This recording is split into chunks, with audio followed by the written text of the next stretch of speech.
ആതുരപൂർണ്ണ പ്രശോഭിതം ഈ ജീവിതം, ആർദ്രമാം ദൈവസ്നേഹം നിറയും പൂവനം. ആതുരപൂർണ്ണ പ്രശോഭിതം ഈ ജീവിതം, ആർദ്രമാം ദൈവസ്നേഹം നിറയും പൂവനം.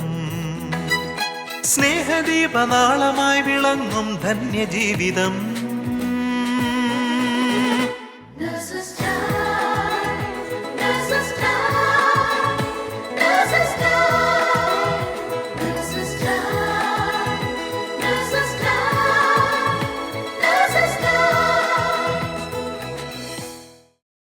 ഈശോ മിശിഹായ്ക്ക് സ്തുതിയായിരിക്കട്ടെ.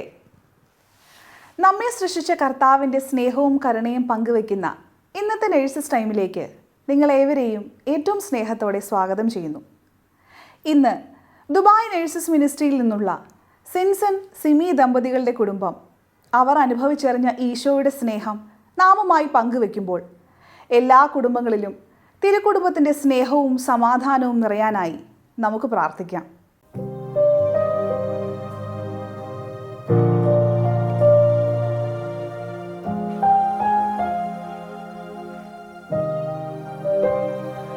ഞങ്ങൾ ഇതുവരെ എത്തുവാൻ നീ മാത്രം നിൻ ദൈവമേ. ഞങ്ങൾ ഇതുവരെ എത്തുവാൻ നീ മാത്രം നിൻ യേശുവേ.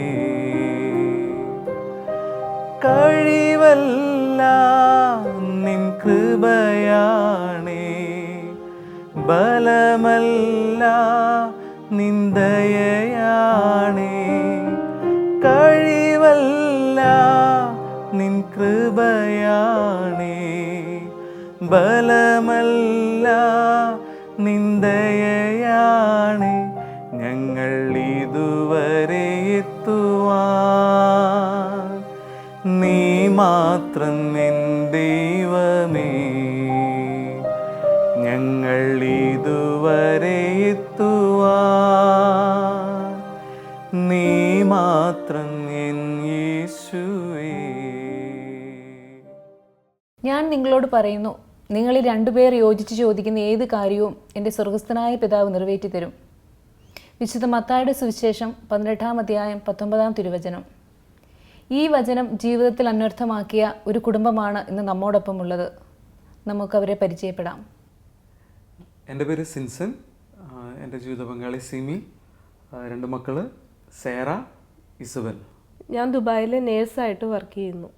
വചനത്തിൽ പറഞ്ഞതുപോലെ ചോദിച്ചതിലുപരിയായി നിങ്ങളുടെ ജീവിതത്തിൽ ദൈവം ചൊരിഞ്ഞ അനുഗ്രഹങ്ങളെ പറ്റി ഒന്ന് പറയാമോ? പറയാൻ ചേച്ചി, 1 പത്രോസ് 5:6 ഇങ്ങനെ പറയുന്നു, ദൈവത്തിൻ്റെ ശക്തമായ കരത്തിന് കീഴിൽ നിങ്ങൾ താഴ്മയോടെ നിൽക്കുവിൻ, അവിടുന്ന് തക്ക സമയത്ത് നിങ്ങളെ ഉയർത്തിക്കൊള്ളും. നിങ്ങളുടെ ഉത്കണ്ഠകളെല്ലാം അവിടുത്തെ ഏൽപ്പിക്കുവിൻ, അവിടുന്ന് നിങ്ങളുടെ കാര്യത്തിൽ ശ്രദ്ധാലുവാണ്.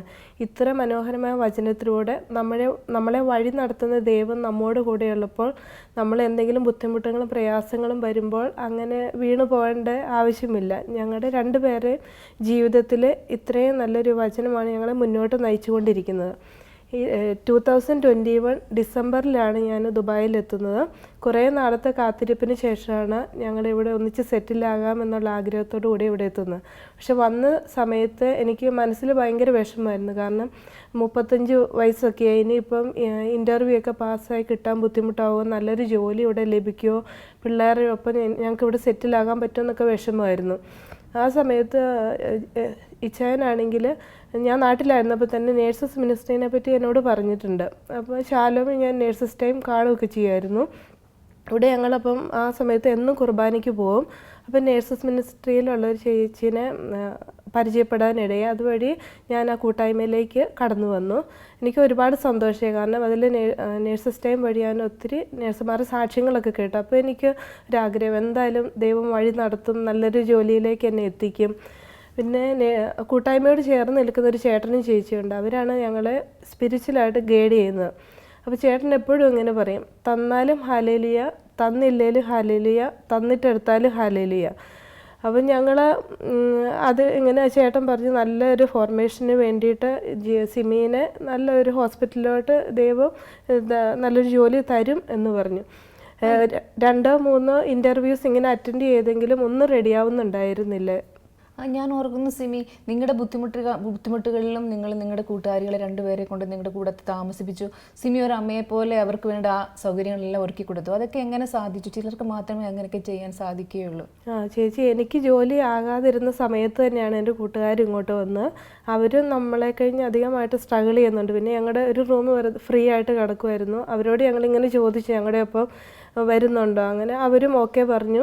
ഞങ്ങളുടെ ഒപ്പം അവരെ നിർത്തി ഒരു ഫാമിലി പോലെ ഞങ്ങൾ എന്നിട്ട് ഒന്നിച്ച് ജോലിയൊക്കെ അന്വേഷിച്ച് അവർക്കും ദൈവം സഹായിച്ച് നല്ല ഹോസ്പിറ്റലിൽ ജോലി ലഭിച്ചു. പിന്നെ നേഴ്സസ് മിനിസ്ട്രിയുടെ അവരെയും കൂടെ എനിക്ക് ഒന്നിച്ച് കൂട്ടി നിർത്താനായിട്ട് സാധിച്ചു.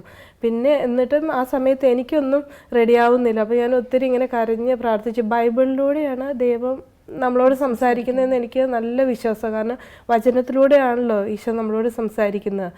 അപ്പോൾ ഞാൻ ആ കരഞ്ഞിങ്ങനെ ബൈബിള് തുറന്ന് വായിച്ചപ്പോഴെനിക്ക് കിട്ടിയത് ഏശയ്യ 35:1. ആ അധ്യായത്തിൽ തന്നെ ഒരു സ്പെഷ്യലുണ്ട്. 35-ാമത്തെ വയസ്സിലാണ് ഞാൻ ഇവിടെ എത്തുന്നത്. ആ സെയിം അധ്യായം ഐശ്വര്യപൂർണമായ ഭാവി.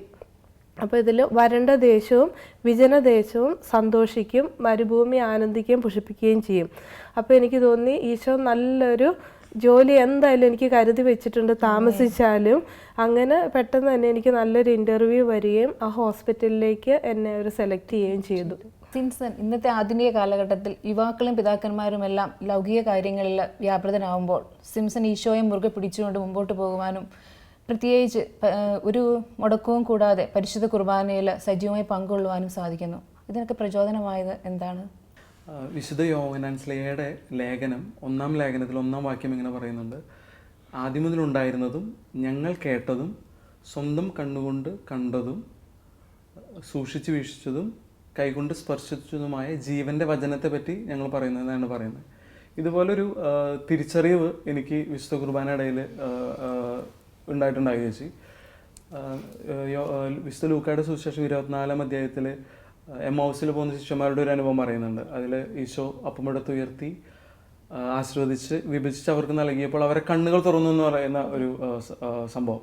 ഇതുപോലെ തന്നെ ഞാനും വിശുദ്ധ കുർബാനയുടെ ഇടയിൽ കുമ്പസാരിച്ചതിന് ശേഷം വിശുദ്ധ കുർബാന പങ്കെടുത്തുകൊണ്ടിരിക്കുമ്പോൾ ഒത്തിരി ആൾക്കാർ പറയണത് കേട്ടിട്ടുണ്ട്, അവരനുഭവങ്ങൾ, ഈശോ അനുഭവത്തിനെ പറ്റി അവർ പറയണത് കേട്ടിട്ടുണ്ട്. അപ്പോൾ ഞാൻ തിരിഞ്ഞു നോക്കുമ്പോൾ എനിക്ക് അങ്ങനെ ഒരു എൻകൗണ്ടർ അല്ലെങ്കിൽ എനിക്ക് അങ്ങനെ ഒരു അനുഭവം ഇല്ല. ഈശോ അനുഭവം ഞാൻ എൻ്റെ ജീവിതത്തിൽ അനുഭവിച്ചിട്ടില്ല. അപ്പോൾ ഞാൻ അന്ന് എന്തോ ദാഹിച്ച് പ്രാർത്ഥിക്കാൻ തുടങ്ങി. നമ്മൾ എനിക്ക് ഇന്ന് വേണം, ഇന്ന് നിന്നെ അനുഭവിക്കണം, ഇന്ന് എനിക്ക് നിൻ്റെ ഒരു അനുഭവം ഇന്ന് വേണം എന്നുള്ളൊരു ഒത്തിരി ദാഹിച്ച് ഞാൻ അന്ന് പ്രാർത്ഥിക്കുന്നുണ്ടായി.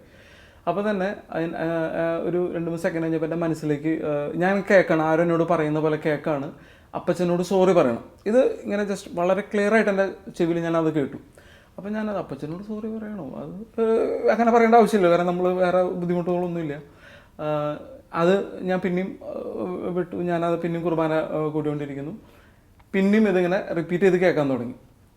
അപ്പോൾ എനിക്ക് മനസ്സിലായി എന്തെങ്കിലും ഒന്നുണ്ട്. അങ്ങനെ ഞാൻ കുർബാന എല്ലാം കഴിഞ്ഞ് നമ്മുടെ പള്ളിയുടെ കോമ്പൗണ്ട്, ദുബായ് പള്ളിയുടെ കോമ്പൗണ്ട് ഇറങ്ങിയതിന് ശേഷം കാറിലിരുന്നിട്ട് ഞാൻ അപ്പച്ചനെ ഫോൺ വിളിച്ചു. അപ്പച്ചനോട് പറഞ്ഞു, അപ്പച്ചൻ ഞാൻ ഇതുവരെ എന്തെങ്കിലും എൻ്റെ ഭാഗത്ത് നിന്ന് അപ്പച്ചനെ എന്തെങ്കിലും വിഷമമുണ്ടെങ്കിൽ അപ്പച്ചൻ സോറി പറയണമെന്ന് ഞാൻ അപ്പച്ചനോട് അന്ന് ഫോണിലൂടെ പറയണ്ടേ. അതിനുശേഷം ഞങ്ങൾ ഒത്തിരി കരഞ്ഞു. അതിനുശേഷം അപ്പച്ചനെ ആയിരിക്കുന്ന അവസ്ഥയിൽ എനിക്ക് അപ്പച്ചനെ സ്നേഹിക്കാൻ തുടങ്ങി. ഞാൻ അപ്പച്ചനെ അത് തമ്മിൽ ഞങ്ങളൊരു ഗ്യാപ്പ് ഉണ്ടായിരുന്നു. പക്ഷെ അത് ഒരു എക്സ്പീരിയൻസ് ആണ് ചോദിച്ചാൽ അതെങ്ങനെ പറയണമെന്ന് എനിക്ക് കിട്ടുന്നില്ല.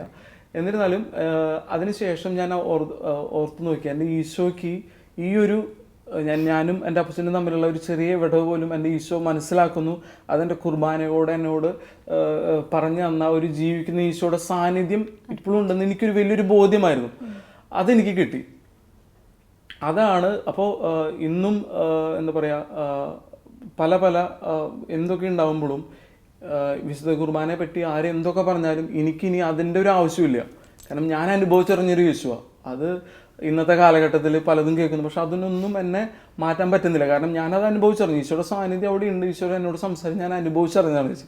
അപ്പം എനിക്ക് അതാണ് എന്നെ അങ്ങോട്ട് പിന്നെയും വലിച്ചടിപ്പിച്ചുകൊണ്ടിരിക്കുന്നു ഓരോ കുർബാനയിലേക്കും പോകുമ്പോൾ. ഞാൻ പലപ്പോഴും കണ്ടിട്ടുണ്ട് സിൻസൺ എത്ര രാത്രി വൈകി വന്നാലും രാവിലെ കുർബാനയ്ക്ക് സജീവമായി പങ്കുകൊള്ളാൻ പോകുന്നത്. ചേച്ചി, അത് പെട്ടെന്ന് പറയാൻ എനിക്ക് മനസ്സിൽ വരും. നമ്മളിപ്പോൾ നമ്മുടെ വീട്ടിലേക്ക് ഒരു ഗസ്റ്റ് വരുമ്പോൾ നമ്മൾ അവർക്ക് വേണ്ടി ഭക്ഷണങ്ങളൊക്കെ ഒരുക്കില്ല, നമ്മൾ ഒത്തിരി നമ്മൾ അവരെ എക്സ്പെക്ട് ചെയ്തിട്ട് ഇരിക്കുന്നത്. അതുപോലെ നമ്മുടെ ഈശോയും ഓരോ ദിവസവും ഓരോ ബലിയിൽ സ്വന്തം ജീവൻ പകർന്നു നടക്കുന്നൊരു വലിയൊരു വിഭവസമൃദ്ധമായ ഒരു സദ്യയാണ് ഈശോ നമുക്ക് വേണ്ടി വെച്ചിരിക്കുന്നത്. അപ്പോൾ അത് ഞാൻ പോയില്ലെങ്കിൽ നമ്മൾ എങ്ങനെ ഇരിക്കും ചേച്ചി? ആ ഒരു ഇതാണ് എന്നെ എപ്പോഴും ഓരോ ബലിയിലേക്ക് എന്നെ അടുപ്പിച്ചുകൊണ്ടിരിക്കുന്നത്. സിൻസിന് എന്തൊരു സ്നേഹമാണ് വിശുദ്ധ കുർബാനയോട്. നമുക്ക് അങ്ങനെ ഓരോ യുവതലമുറയും ആകാൻ വേണ്ടി ആഗ്രഹിക്കാം അല്ലേ? മക്കൾ ദൈവത്തിൻ്റെ ദാനമാണ്. മക്കളെ ജ്ഞാനത്തിലും പ്രായത്തിലും വളർത്തേണ്ടത് മാതാപിതാക്കളായ നമ്മുടെ ഓരോരുത്തരുടെയും കടമയാണ്. നിങ്ങൾ എങ്ങനെയാണ് നിങ്ങൾക്ക് കിട്ടിയ ജീവിതാനുഭവങ്ങളും വിശ്വാസവും ഒക്കെ നിങ്ങളുടെ മക്കൾക്ക് പകർന്നു കൊടുക്കുന്നത്? ഒന്ന് പറയാമോ? ഞങ്ങൾക്ക് കിട്ടിയ ഒരു ബോധ്യം വിശുദ്ധ കുർബാനയിൽ ഈശോയുടെ ഒരു സാന്നിധ്യമുണ്ടെന്നും ഒത്തിരി ഈശോ നമ്മളെ സ്നേഹിക്കുന്നുണ്ടെന്നും ഉള്ള ആ കിട്ടിയൊരു ബോധ്യത്തിൽ തന്നെ ഇവരെ വളർത്താനാണ് ഞങ്ങളിപ്പോൾ ഒത്തിരി പരിശ്രമിക്കുന്നത്. കാരണം നമ്മൾ വിശുദ്ധ ബലിക്കുമ്പോൾ ഇവരും കൂടെ കൊണ്ടുപോകുന്നു. ഒപ്പം നമ്മുടെ അതിൻ്റെ ഓരോ ഭാഗങ്ങളും അതിൻ്റേതായ പ്രാധാന്യം കൊടുത്ത് മുട്ടുകുത്തുമ്പോൾ മുട്ടുകുത്താൻ, എപ്പോഴും കൈകൂപ്പി നിന്ന് വിശുദ്ധ കുർബാനയിൽ പങ്കെടുക്കാനും, അതുപോലെ പ്രാർത്ഥിക്കേണ്ട സമയങ്ങൾ അത് അത്രയും ഇതിലൂടെ നിന്ന് പ്രാർത്ഥിക്കാനൊക്കെയാണ് ഞങ്ങൾ അവർക്ക് ഇപ്പോഴും ചെയ്തു കൊടുക്കുന്നത്. കാരണം ഞങ്ങളുടെ കൂടെ തന്നെ നിർത്തുന്നുണ്ട്. അതുപോലെ തന്നെ വചനങ്ങൾ വരും. നമ്മളിപ്പോൾ ഓരോ ഇപ്പോഴാണ് ഇവർ ഞങ്ങളുടെ കൂടെ നിന്ന് തുടങ്ങി. കാരണം ഞങ്ങൾ ഇപ്പോഴാണ് 2021 തൊട്ടാണ് ഞങ്ങൾ ഒരുമിച്ചായിരിക്കുന്നത്. അപ്പോൾ ഞങ്ങളുടെ ജീവിത രീതി തന്നെ ഇവർക്ക് ഞങ്ങൾക്ക് മാതൃകയാക്കി കൊടുക്കുന്ന ആഗ്രഹമുണ്ട്. അപ്പോൾ ഞങ്ങളിപ്പോൾ ഒരുമിച്ചാണ് ഞങ്ങൾ വചനങ്ങൾ പഠിക്കുന്നത്. ഇവരും അതേപോലെ സങ്കീർത്തനങ്ങൾ ഓരോ അധ്യായങ്ങളായിട്ട് ഇവർ പഠിക്കുന്നു, വചനങ്ങൾ. അതുപോലെ തന്നെ ഇവർ സ്കൂളിൽ പോകുന്ന സമയങ്ങൾ ഇവർ 6:20 ആകുമ്പോഴാണ് ഇവരെ സ്കൂൾ ബസ് വരുന്നത്. അപ്പോൾ ഒരു 6 മണിക്ക് ആകുമ്പോഴേക്കും ഇവർ റെഡിയാവും. അതിനുശേഷം ഇവർക്കൊരു പ്രാർത്ഥിക്കേണ്ട ഒരു ഇവിടുത്തെ സാഹചര്യങ്ങളെ കുറിച്ച് ഇവർ അഡ്ജസ്റ്റ് ആദ്യമൊക്കെ ഒരു ബുദ്ധിമുട്ടായിരുന്നു ചേച്ചി. പക്ഷെ ഇപ്പോൾ അവരൊക്കെ ഒരു സെറ്റായി. അപ്പോൾ ഈ പ്രാർത്ഥിക്കുന്ന സമയത്ത് ഇവർ ഇവരെ കൊണ്ട് തന്നെ പ്രാർത്ഥിക്കും ഞങ്ങൾ. അപ്പോൾ ഇവർ പ്രാർത്ഥിക്കുമ്പോൾ ഓരോ കാര്യങ്ങൾ ഇവർ പോകുന്ന സമയം തൊട്ട് ബസ് ഓടിക്കുന്ന ഡ്രൈവേഴ്സ്, ആൻറ്റിമാർ, നാനി, അതുപോലെ കൂടെ യാത്ര ചെയ്യുന്നവർ, അന്ന് ദിവസം ട്രാവൽ ചെയ്യുന്നവർ, ഈവൻ സ്കൂളിലത്തെ ടീച്ചേഴ്സ്, സ്കൂളിൽ അന്ന് കളിക്കുന്ന എല്ലാവരും, അങ്ങനെ ഒരു പ്രാർത്ഥന ഇവർക്ക് നമ്മൾ പറഞ്ഞു കൊടുത്ത് അവരത് പഠിച്ചിട്ടുണ്ട്. അപ്പോൾ അവരത് ചെല്ലും. അതുപോലെ നമ്മളിനി എപ്പോഴെങ്കിലും പ്രാർത്ഥനയുടെ ഇടയിൽ മിസ്സായി തന്നെ ഇവർ ഓർമ്മിക്കും. അപ്പോൾ നമ്മൾ ഈ ടീച്ചറെ നമ്മളൊന്ന് പ്രാർത്ഥിച്ചില്ലേ, അങ്ങനെ ഒരു. അപ്പോൾ ആ ഒരു പ്രാർത്ഥനയുടെയും ഒരു പ്രയർഫുൾ ലൈഫിലേക്കും നമുക്ക് കൊടുക്കാനായിട്ട് ഇപ്പോൾ നമ്മൾ പരിശ്രമിച്ചുകൊണ്ടിരിക്കുന്നു. നമ്മൾ ഒരുമിച്ച് വളരുന്നു. ചേച്ചി പറഞ്ഞ പോലെ ജ്ഞാനത്തിലും പ്രായത്തിലും ഇവരെ വളർത്താൻ ഞാൻ നമ്മുടെ പള്ളിയിൽ ഗ്രോട്ടയുടെ മുമ്പിൽ നിന്നിട്ടാണ്, സെൻറ്റ് മേരീസ് പള്ളിയുടെ മാതാവിൻ്റെ ഗ്രോട്ടയുടെ മുമ്പിൽ ഞാൻ ഇപ്പോഴും പ്രാർത്ഥിക്കുന്നൊരു പ്രാർത്ഥനയാണ്. ഇവരെ വളർത്തും വേണം, ഞങ്ങൾ വളരും വേണം. അത് ഒത്തിരി എന്താ പറയുക ഞങ്ങളെ ഹെൽപ്പ് ചെയ്തുകൊണ്ടിരിക്കുന്ന ചേച്ചി. കുഞ്ഞുമക്കളെ, നിങ്ങൾക്ക് ഈശോയെ ഇഷ്ടമാണോ? എന്നാൽ ഈശോയ്ക്ക് വേണ്ടി ഒരു പാട്ട് പാടാമോ?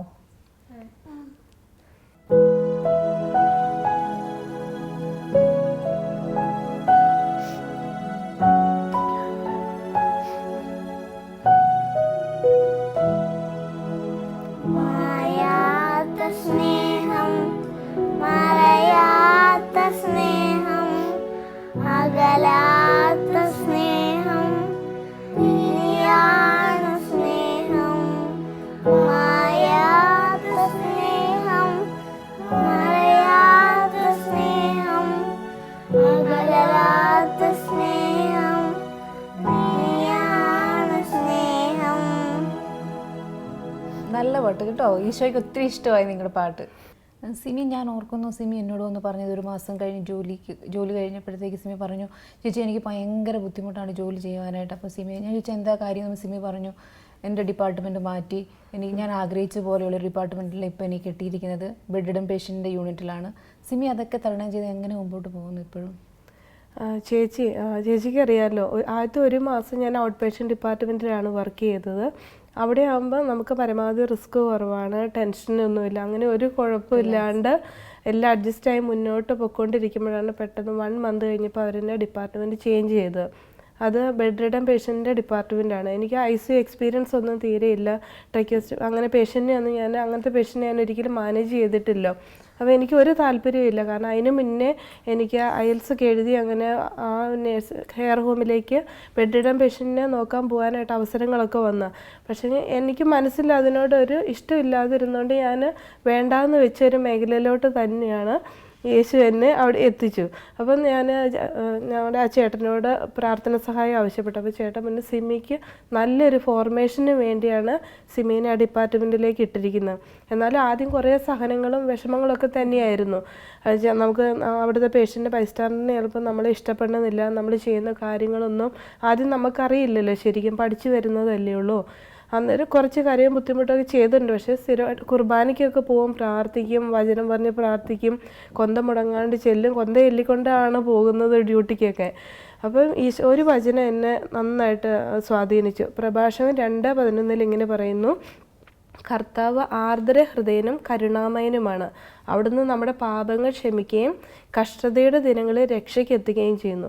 ഈശോ എന്തായാലും എൻ്റെ ബുദ്ധിമുട്ടുകളിലേക്ക് വരുമെന്ന് എനിക്ക് നല്ല ബോധ്യമായിരുന്നു. പിന്നെ അതിൻ്റെ ഇടയ്ക്ക് എനിക്ക് കുറച്ച് നാൾ വയ്യാണ്ടൊക്കെ ആയപ്പോൾ ഞാൻ ഓർത്തുന്ന ഡിപ്പാർട്ട്മെൻറ്റ് ഒന്ന് ചേഞ്ച് ചെയ്തൊരു 3-4 ഡേയ്സ് വേറെ ഡിപ്പാർട്ട്മെൻറ്റ് നിന്നേ ഉള്ളൂ. പക്ഷേ തിരിച്ച് എന്നെ ഈ ബെഡ് റിഡൻ പേഷ്യൻ്റെ ഡിപ്പാർട്ട്മെൻറ്റിലേക്ക് തന്നെ വിളിപ്പിച്ചു. പിന്നെ ഞാൻ ശരിക്കും നന്നായി പ്രാർത്ഥിച്ചൊരുങ്ങാൻ തുടങ്ങി. എനിക്ക് ഈശോയിനെ സ്നേഹിക്കുന്ന പോലെ, അല്ല ഈശോയ്ക്ക് ചെയ്തു തരുന്ന പോലെ ആ പേഷ്യൻസിനെ നന്നായിട്ട് അവരെ കെയർ ചെയ്യാൻ പറ്റണമെന്ന്. അങ്ങനെ ഞാൻ എൻ്റെ കംപ്ലൈൻറ്റുകളും ബുദ്ധിമുട്ടുകളും കുറച്ചപ്പം എനിക്ക് എൻ്റെ ആ ഡിപ്പാർട്ട്മെൻറ്റുമായിട്ട് ആ ജോലിയുമായിട്ട് ശരിക്കും താതാത്മ്യപ്പെട്ട് പോകാനായിട്ട് സാധിച്ചു. ഇപ്പോൾ ഒരു കുഴപ്പമില്ലാണ്ട് സന്തോഷത്തോടെ പോയിക്കൊണ്ടിരിക്കുന്നു. അപ്പോൾ അതുപോലെ ആദ്യത്തെ ദിവസങ്ങളിലൊക്കെ ഒത്തിരി വന്നിട്ട് വിഷമങ്ങൾ പറയലും കരച്ചിലും ഇതൊക്കെ തന്നെയായിരുന്നു. ഒട്ടുമിക്ക ദിവസങ്ങൾ തന്നെ വന്ന് പറയും ബുദ്ധിമുട്ടാണ്, എനിക്ക് അറിയുന്നില്ല, ഞാൻ ചെയ്യുന്നത് ശരിയാവുന്നില്ല, എന്നോട് പറ്റണില്ല എന്നൊക്കെ പറയും. അപ്പോഴും ഞങ്ങൾ സിമി പറഞ്ഞ പോലെ ആ ചേട്ടനായിട്ട് ഞങ്ങൾ എപ്പോഴും നമ്മൾക്ക് എന്ത് വരുമ്പോഴും സന്തോഷമായാലും ദുഃഖമായാലും നമ്മൾ ഏറ്റവും കൂടുതൽ ചേർന്ന് നിൽക്കുന്ന ഒരു ഫാമിലിയാണ് ആ ചേട്ടനും ചേച്ചി.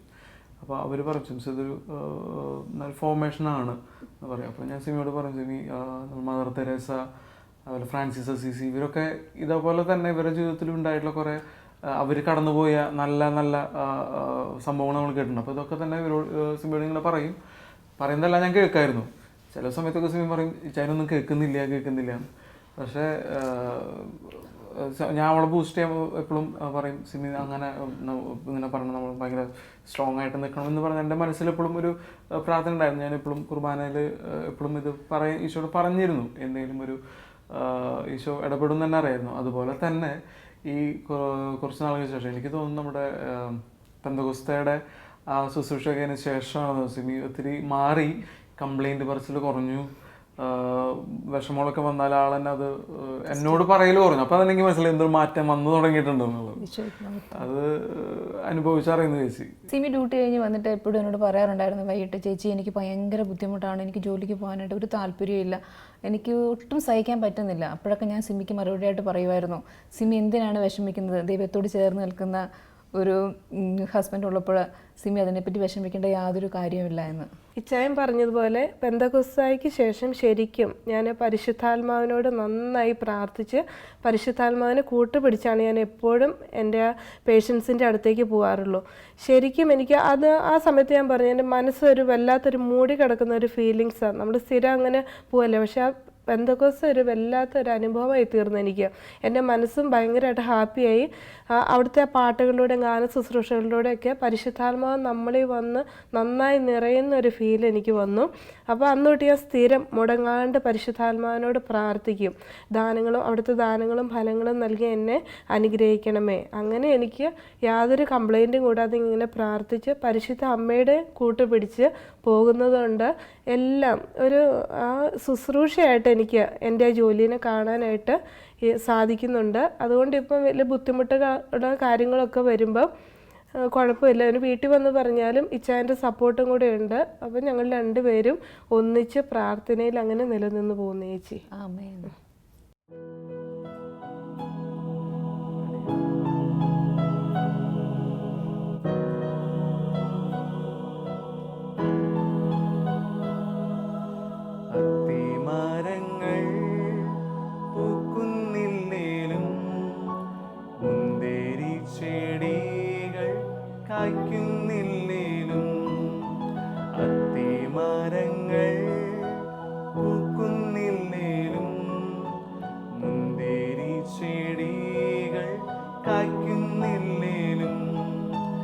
ആട്ടിൻ തൊഴുത്തിൽ ആടുകളറ്റുപോയാലും ഞാൻ നാഥനെ വാഴ്ത്തിപ്പാടിടും. ആട്ടിൻ തൊഴുത്തിൽ ആടുകളറ്റുപോയാലും ഞാൻ നാഥനെ വാഴ്ത്തിപ്പാടിടും. ഈ കുടുംബത്തിൻ്റെ അനുഭവസാക്ഷ്യം നാം കേട്ടല്ലോ. ഒരു കുടുംബം നന്നാവുമ്പോൾ ഒരു സമൂഹം നന്നാവുന്നു. അങ്ങനെ ഓരോ കുടുംബവും ഒരു തിരുക്കുടുംബമാകുവാൻ വേണ്ടി നമുക്ക് ആഗ്രഹിക്കാം, പ്രാർത്ഥിക്കാം. ഈശോ നമ്മളെല്ലാവരെയും സമർത്ഥമായി അനുഗ്രഹിക്കട്ടെ. ഈശോ മിശിഹായിക്ക് സ്തുതിയായിരിക്കട്ടെ. ഇപ്പോഴും എപ്പോഴും സ്തുതിയായിരിക്കട്ടെ. ഈ കുടുംബത്തിലേക്ക് ദൈവം ചൊരിഞ്ഞ അനുഗ്രഹങ്ങളെ ഓർത്ത് നമുക്ക് അവിടത്തേക്ക് നന്ദി പറയാം. 92-ാം സങ്കീർത്തനം 6-ാം അധ്യായം ഇപ്രകാരം പറയുന്നു: കർത്താവേ, അവിടുത്തെ പ്രവൃത്തികൾ എത്ര മഹനീയം, അവിടുത്തെ ചിന്തകൾ എത്ര അഗാധം. നമ്മുടെ കുടുംബജീവിതത്തിലും പ്രതിസന്ധികൾ ഉണ്ടാകുമ്പോൾ ദൈവത്തിൽ നിന്ന് അകലാതെ അവിടുത്തോട് ചേർന്ന് നിൽക്കാനും തന്മൂലം നമ്മിലേക്ക് കടന്നു വരുന്ന അനുഗ്രഹങ്ങളെ തിരിച്ചറിയാനും നമുക്ക് പരിശ്രമിക്കാം. അതിനുള്ള കൃപയ്ക്കായി ലോകമെമ്പാടുമുള്ള എല്ലാ നഴ്സുമാരെയും അവരുടെ കുടുംബങ്ങളെയും പരിശുദ്ധ അമ്മയുടെ വിമല ഹൃദയം വഴി ഈശോയിലേക്ക് സമർപ്പിച്ച് നമുക്ക് പ്രാർത്ഥിക്കാം. ഓരോ നഴ്സും ഒരു വിശുദ്ധനായി, ഒരു വിശുദ്ധയായി തീരട്ടെ. ആമേൻ. ദൈവമാതാവും ഞങ്ങളുടെ അമ്മയുമായ കന്യകാമറിയമേ, ഫാത്തിമാനാഥേ, എന്നെയും എൻ്റെ കുടുംബത്തെയും തിരുസഭയെയും മാനവകുലത്തെയും ലോകമെമ്പാടുമുള്ള നേഴ്സുമാരെയും അങ്ങേ വിമല ഹൃദയത്തിന് പ്രതിഷ്ഠിക്കുന്നു. അങ്ങേ ശക്തിയുള്ള സംരക്ഷണത്തിൽ ഞങ്ങളെ കാത്തുകൊള്ളണമേ. ആത്മീയവും ശാരീരികവുമായ സകല അപകടങ്ങളിലും ക്ലേശങ്ങളിലും നിന്ന് ഞങ്ങളെ രക്ഷിച്ചു കൊള്ളണമേ. എല്ലാറ്റിലും ദൈവേഷ്ടം കണ്ടെത്തി നിറവേറ്റുവാനും യേശുവിൻ്റെ തിരുഹൃദയത്തിന് പ്രീതികരമായ വിധത്തിൽ ജീവിച്ച് സ്വർഗഭാഗ്യത്തിൽ എത്തിച്ചേരുവാനും കാരുണ്യനാഥേ, ഞങ്ങളുടെ സ്നേഹമുള്ള അമ്മേ, ഞങ്ങളെ സഹായിക്കണമേ. ആമേൻ.